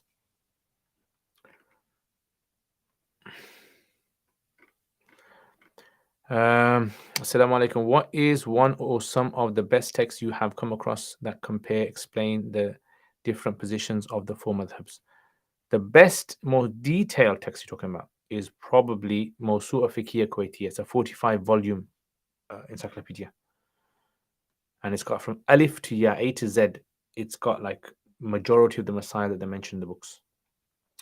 If Abu Lawa wasn't a Muslim at the time, did he just not declare Islam because he awaited revelation from? So there's a long story. What I would suggest is Google it and you'll find the whole story about it. It's a very long story. And he accepted Islam after he was freed to show the Muslims that he wasn't forced to become a Muslim. فَلَا تُزَكُّوا أَنفُسَكُمْ هُوَ أَعْلَمُ بِمَنِ اتَّقَى. Subhanallah. As someone new to your channel, I can see you produce a large number of content. What inspired you to start YouTubing? You guys. I think the biggest thing that inspired me is people out there. I love teaching, and I love trying to explain things, complicated things, in the most easiest possible ways. That's the buzz I get. That's the kind of, that's my my kind of thing that motivates me. So this is why the YouTube was a challenge for me. I wanted to try and present difficult concepts that I wish I had the same teaching exposure or study exposure when I was studying in madrasa. I wish I was taught in this particular way, because I'm a very, very visual learner and I like to see things to understand them. So, I would say when in my studying years, I hardly in my 9 years of studying saw teachers explaining things on the board like I do. And maybe it was simply just because they were not used to that. That was not the trend of what they were brought up with. But I really believe that everything can be explained to people if you provide the right sort of like illustrations or words to express it. And the West is doing it. The West will explain a very complicated thing in physics or mathematics with a nice illustration or graphics. Why can't we do it? And I think Muslims need, and this is the idea. My idea was to inspire myself and other people as well, that we can do this as well. If we can explain to people things very complicated, we can push the academic level of Muslims to a higher level. Yeah, definitely. That was my, inshallah, aim. I like to pray when I go out, but my family find me extreme for praying in public. Yeah, I mean, they are going to find. I remember once when I started practicing. Let me tell you a story, guys. When I started practicing, so what happened was, my dad got me his mate to teach me driving. Yeah, this was like when I was about 16, 17 years old. So I used to drive, like 1 hour a week or something like that. So one day, Asr time, and the sun was about to set. Right, it was very close, and I told my instructor, I go, you know what, I need to pray. So we were on one of these quiet roads somewhere. So he kind of just said, he didn't pray, and he goes to me, go on then. So I got in the car, and on the pavement in the grass, I just took a guess at the Qibla, and I prayed, and I got back in. And that was very hard for me because I had to get the courage to tell my driving instructor, and that was obviously part of his time as well, that I want to pray. But the thing is, when you are consistent in doing something, people respect you for that. That's what you have to remember. Do not become extreme in something, because people don't like inconsistent extremists. Be a consistent extremist. Jazakallah khair. Ahlan wa sahlan, ahlan wa sahlan, Omar. Assalamu alaikum Ibn Adam. From the fara'id of prayer, understanding qira'ah, does it mean read at least one ayah is fard? Abu Hanifa rahimahullah says one ayah, and his two students say at least 3 ayahs, and that's the position that we take. Sorry, what's the name of the book, 45 volume? Al-Mawsu'a Fiqhiyya Kuwaitiyya.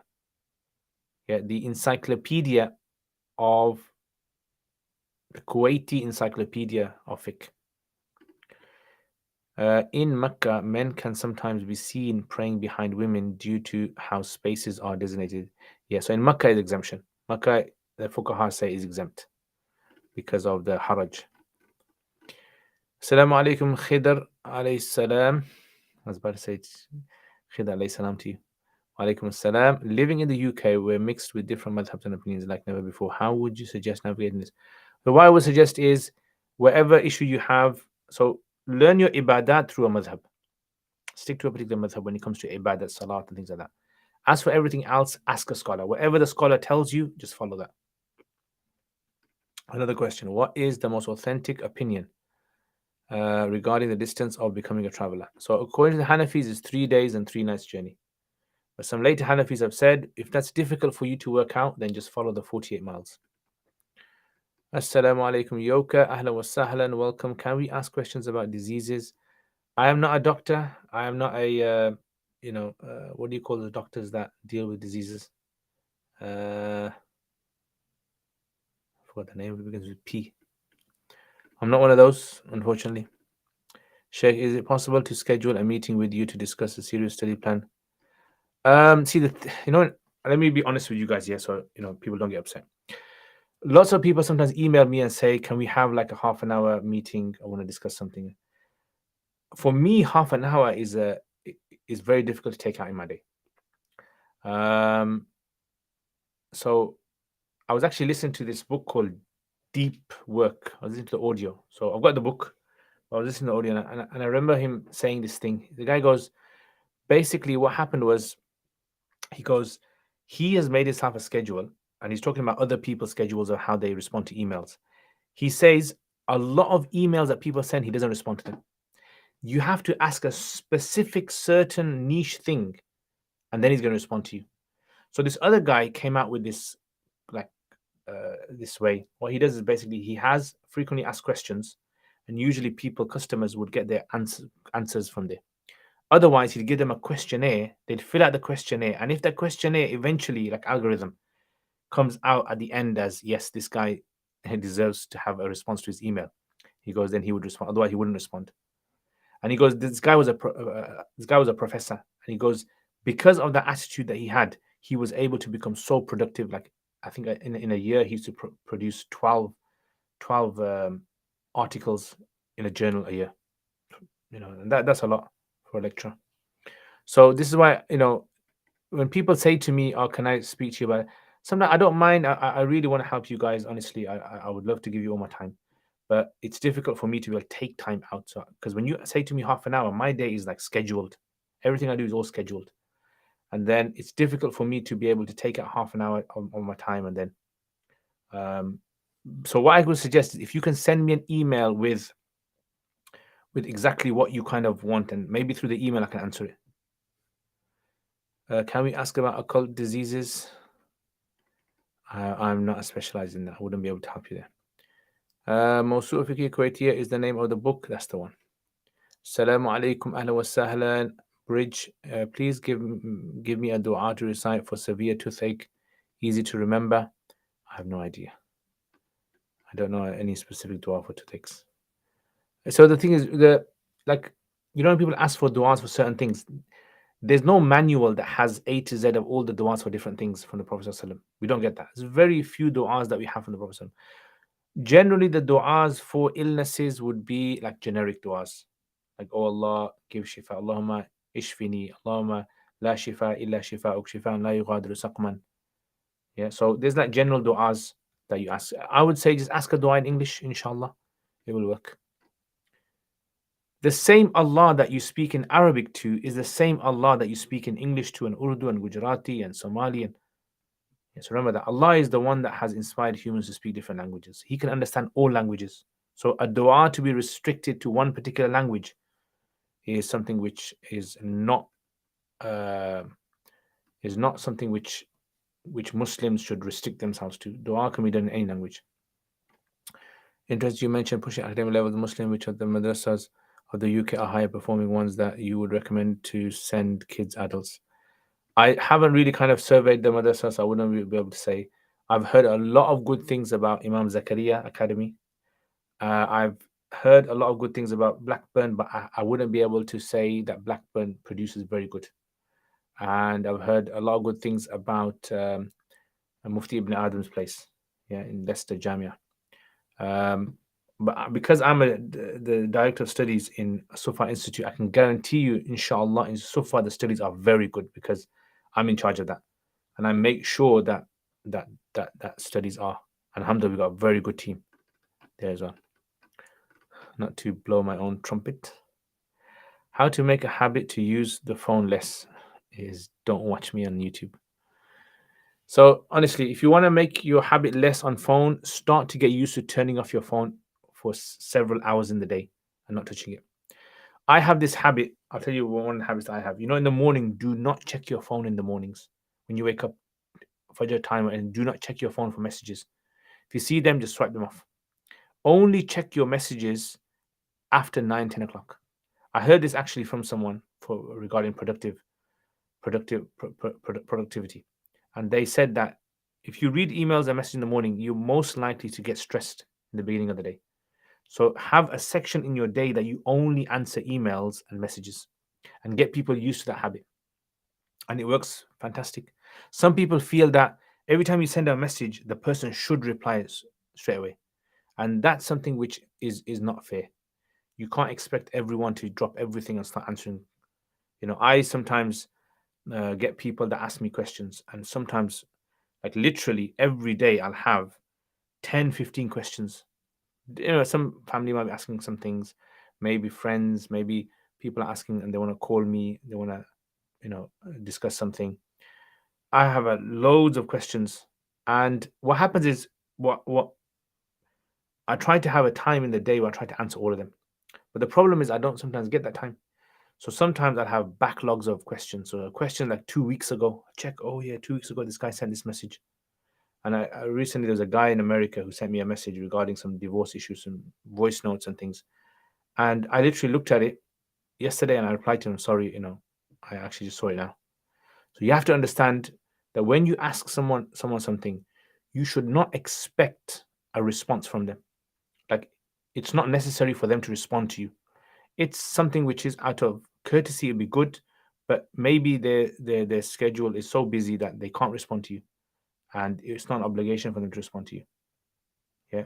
And one of the things in deep work, he says, he goes, one of the best things that he said he learned was, when you're sending someone an email or a message, make sure you write everything jam packed in there, in as less words as possible, but jam packed. Don't just say salam, how are you? I'm not going to respond to those. If someone I don't know says to me salam, how, I'm not going to respond. I'm just going to say wa alaikum assalam verbally, or because I'm going to say wa alaikum assalam, they're going to say how are you? I'm going to say I'm okay, and then time gets wasted. So this is like, these are things that people in the real world are actually implementing, and as Muslims we need to take this into consideration as well. That's that. So assalamu alaikum. One has to pray in a public place, park, train station, bus stop. Will it be okay to pray sitting for sake of personal security, making sure no? Yeah. So if, for example, in America, maybe there's safety, security. Someone might hit you or something, or they might see you praying in a racial attack. Then there might be permissibility for a person to sit down if they fear, but there has to be genuine fear there, not just like kind of person's nervous. If one does not perform salah at all, 90% of her life, is he a kafir? No, he's still a Muslim. Please type name of 45. Sheikh, I love your lectures. Never comment to your videos, but benefit. Alhamdulillah. TZ, I hope I'm saying your name right. Okay, so the name of the book, mashallah, Brother Muhammad, he put up. That's where you can find it. Jazakallah khair, TZ. May Allah bless you. Physicians. Which masjid in Birmingham do you go to, Sheikh, so I can say hello to you? I'm usually at Sufa Institute. That's most of my time there. Otherwise, on the weekends, I'm here and there and out and about and go to different places. So it would probably be difficult to catch me. But in Sufa Institute, if you come to a Sufa Institute, inshallah, I'll be there. What happens if a grave lease runs out and it gets used to another person? Is that sinful or is it out of duty? So generally, the lease lasts for 100 years, even in the UK. After that, the body has decayed, and then they'll just move that and they'll just place another grave, and that'll be permissible. Regarding the distance of qasr, is that based on distance away from city boundary or distance traveled if someone travels outside? Yeah, it's usually city boundary or borough boundary. Sheikh, can you tell us your typical working day so we can get an insight into the life of a mufti and yourself? Typical working day: go to sleep at night, wake up in the morning, pray Fajr, and depending what time Fajr is, if it's very early, then go to sleep after Fajr, and then wake up, do exercise in the morning. Then I'll have breakfast and go to work at 9, before 9, and then I'll be at work all the way till about 2, 3, come back home, and then make YouTube videos, do my reading, do any shopping, anything I have to do. I do some cycling or do some exercise or gardening, and then in the evening go work again, come back about 10ish. Yeah, so now you have figured out and you can stalk me now. Congratulations. Sheikh, can I ask, when can you only do the fard of wudu, like when the time of salah is ending? Yeah, so in a situation where it's difficult for you to be able to do the whole thing, just keep that in mind. So if the salah time is very short, or there's less water available, or there's lots of people that need to do wudu, right? And there's, so just to kind of make it quick. Can a student that can understand Arabic and tafsir on his own, can a student that can understand Arabic read tafsir on his own? Yes, they can read on his own, but they most likely will struggle in understanding, because there's a lot of terminology in those books. It's like someone saying, I can read English, but can I read, I don't know, some medical journals? You can read it, but there's going to be lots of terminology in there, which are loaded terminology, packed terminology, that require unpacking. So that's why you study a tafsir with someone, so that they can unpack terminology for you. Sheikh, regarding a Sufa Institute, is the online alim course full-time, part-time? It's full-time. The online one starts in December. It's 5 days a week. So 6:30 in the evening till 9:30. To give you guys an idea how strict the sub schedule is, once I call to discuss an issue, and exactly at 10 p.m. Mufti Sahab put the phone down saying, it's my study time now. Yeah, Mufti Taqi Usmani, apparently he will. There's 2 times that he will give time for people to meet them because he's so busy. One is I think every day at 12:30 to 1 o'clock at that half an hour. And the other time is if he's walking from the mosque to his house or from his house to the mosque that time. And you got to give it to the guy. I mean, he's very productive, like mashallah for his age. Still talking. May Allah Ta'ala bless him. Ameen. Jazakallah khair, Musa. Naheed, wa alaikum assalam. Hope you're well, Mufti Saab. Ahla wa sahlan. Ahla wa sahlan. MashaAllah. Long time. Make dua for paracetamol that helped with my toothache. Make dua for clover oil. I've heard that helps a lot. Do you need wudu to touch the Bible? I think I read in. So some of the Hanafis say that if it's the original Bible or if it's a Bible that's only Bible, nothing else in there. The Injil. As for the New Testament that we have, and that's filled with all sorts of things. So that you can touch. What is your email, Sheikh? So it's at the bottom there. You can see it's going to be scrolling in a bit. It's learning Deen. Would you say there is a leeway for a jama' haqiqi in our madhab if you're going to miss salah, or is the madhab too strict on jama' suri? It depends. It's a big discussion, my brother. Possibly. Depends situation, depends. Regarding traveling out of a city, because the size of a city like London is on a huge scale, so traveling to like one area of London, are you still regarded? So I would say if you're still in London, then you're still a muqim. But if you leave your borough and you measure it from your borough outside of London, if you're going somewhere outside, then possibly that would be counted as musafir. Do you think it's better to rent for a long period of time, halal mortgage? I don't know. Which is 48 miles. Assalamu alaikum. What do you see as one of or some of the greatest challenges our ulama face currently? Biggest challenge of today's times, I would say 3 things. Number 1, the future of Muslims living in the West and their faith. I think that's going to be a big challenge in the coming 10, 15, 20 years. The second is LGBT. And the third is the fitna of this new sort of like, the social media, da'wah kind of scene. I think those probably are 3 of the biggest fitnas I can think of. Can you recommend an online Islamic studies program for someone who also wants a certification or degree? As-Sufa Institute. Does As-Sufa send their students abroad to other institutes like Azhar or Pakistan post-graduation or in their final year? If they want to go after post-graduation, then yes. There's some students we have sent. But final year, we do As-Sufa. How long is a private session you mentioned on your Patreon for top-tier supporters? Is it an hour? So it's basically about 50 minutes, about an hour. So depending, So there's no fixed exact time, but it's about that much. Is it sunnah to name a baby on the first day, 2 as well as the 7th day in references? No, I don't know. Generally, they say after the 7th day is considered recommended. Are you coming to Canada? If I'm invited, actually, no. Don't invite me to Canada because I was actually invited to Canada to come in this place. I forgot the name of the place. It's on the east side. It's on the west side. And I said, when the guy sent the email, I went and oops. Okay, Insta. So, guys, I'm gonna go off here because my phone has decided to give up. Okay, let me just put the phone here. So basically, when I checked out the flight, it was saying 15 hours to get to that destination. I said, forget that, just for a weekend talk.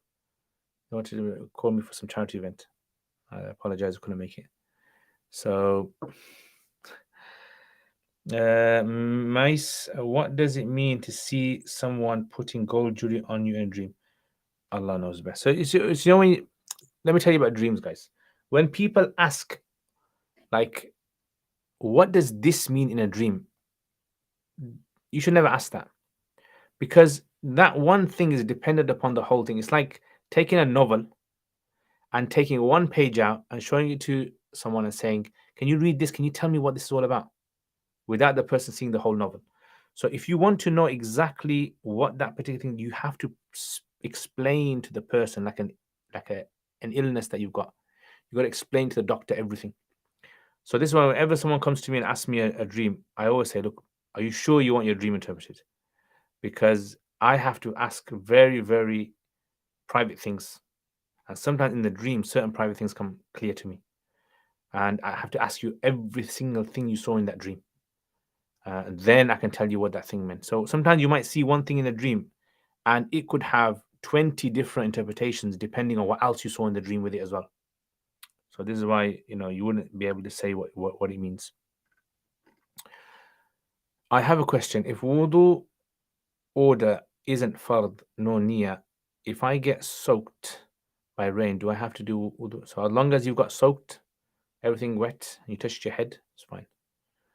Wudu's done. Does a sufa have boarding? No, they don't. Does a sufa do iftar as well? Yes, I teach the iftar. So it's going to start this Wednesday, inshallah. Does sufa take students from North America?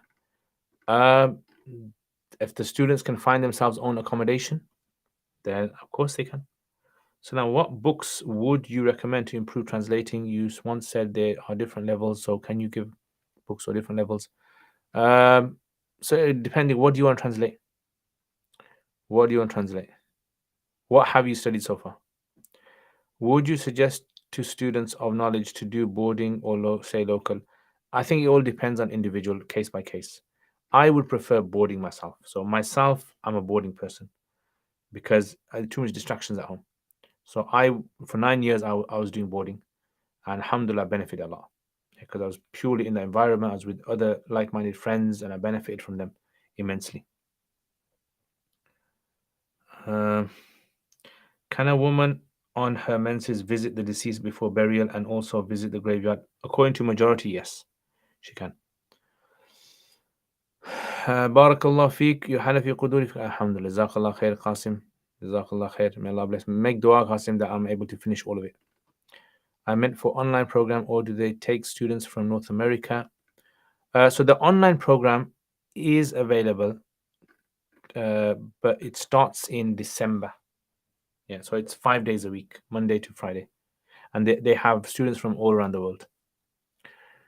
I've studied Quduri and other similar books of that level. Okay, so what I would suggest is what you need to start doing is you need to start reading storybooks. Start reading storybooks and work your way. So start from easy and then work your way up slow, like that. Yeah, inshallah, you will become proficient. 100% you're going to become proficient in it. But you have to go through that whole system. If you think boarding is better, is this something a Sufa will offer? I don't think so. See, the problem in the UK with boarding is there are too many legal problems, health and safety, and then getting the government involved. And if something happens, it's too much red tape. So it's just a headache for a lot of madrasas to have boarding. It's too much headache. Plus, it requires space as well, and Sufa doesn't have the space for boarding.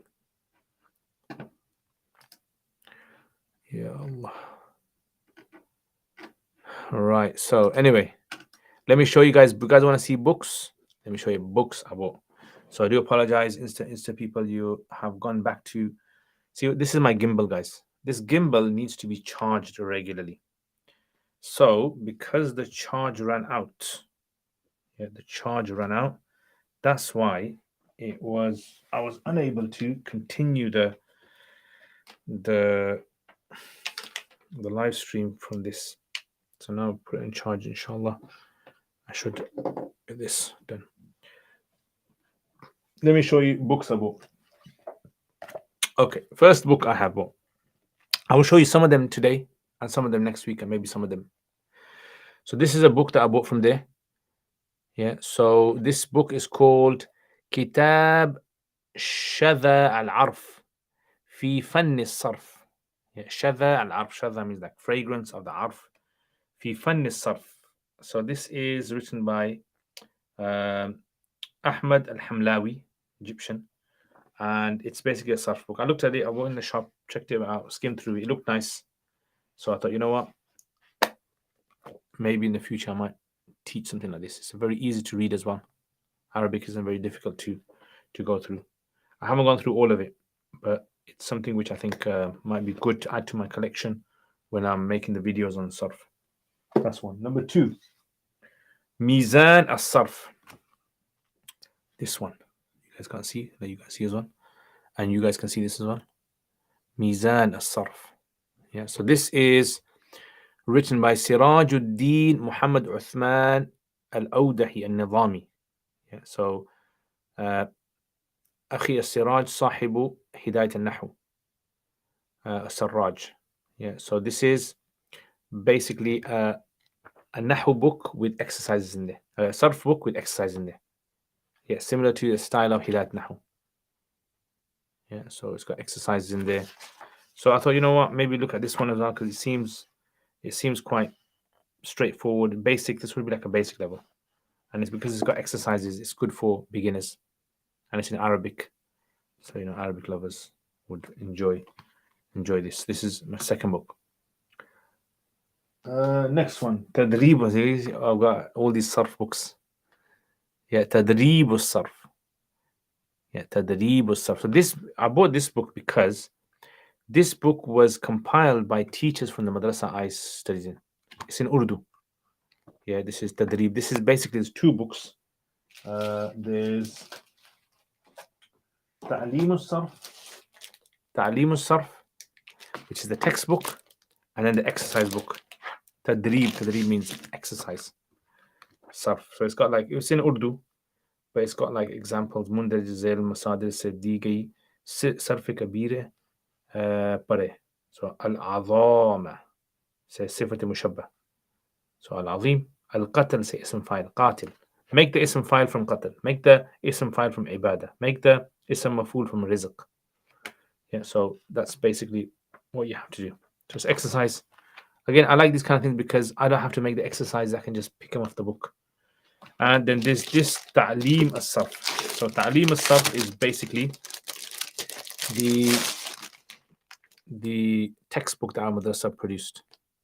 So I studied obviously in Brunei. This is in Arabic. So the original one is in Urdu, and they actually made it into Arabic. So it's like that basically.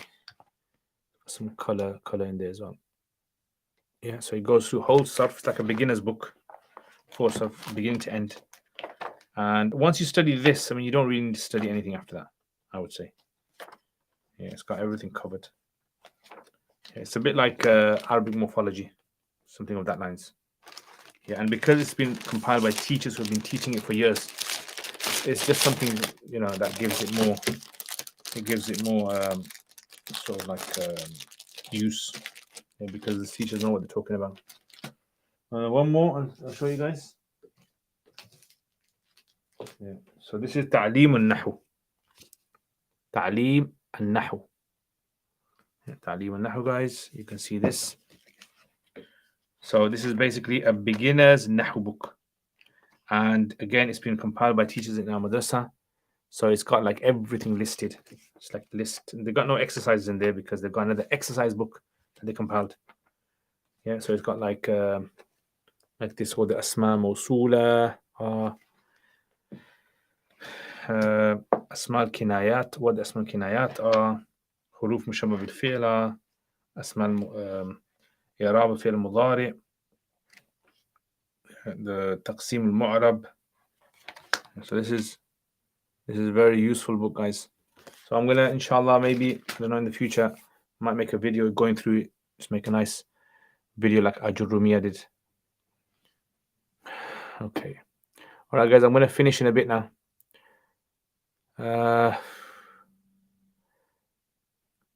Sheikh, what are your thoughts on a student saving up and buying books he wants to read in the future but too advanced for? Yes, do it. I did that. You will later on, you will benefit, inshallah. Who is your favorite Quran reciter? Sheikh Husari. Do Asufa do like bayans, like idea? Yes, we have a whole segment for students to learn how to give talks. Al Masira has quite a few exercises in the Bushra edition. Yeah, Bushra edition is quite good. Thoughts on the new Quran translation, Quran Beheld? I haven't seen it. Also, do you think Sheikh Ali Hani in Jordan is considered one of the top language? I've spoken to people who have studied by him and said he's very good. Yeah, so some of his very close students have said he's really good, and he's got some videos that are available on YouTube. And if you listen to them, you can tell that he does know what he's talking about. But Quran Beheld, I've heard many people. I think Sheikh Suhaib Saeed has done a little video on it. You can check out. Amazing that the author wrote the masterpiece whilst imprisoned and Andaman Island. Oh, was he on Andaman Island? Nothing but his memory. Subhanallah. I said buying books for later is like keeping an ocean that has yet to be explored. Worth doing. Yeah, brilliant. I like that one. Assalamu alaikum. Please share your thoughts on the Dalail Khairat book. Yes, it's fine to read. Yes, fine. It has salutation of the Prophet ﷺ in there. Okay, guys, I'm going to finish it there. Jazakumullah khair. Thank you very much. I hope you guys have a wonderful week. Make dua for me. Inshallah, this week I will be making videos again. Back to my normal routine. And hopefully you'll be seeing more of me because of the videos. And that's it, guys. Inshallah. So make dua, inshallah. And I will see you guys next time. Assalamu alaikum wa rahmatullahi wa barakatuhu.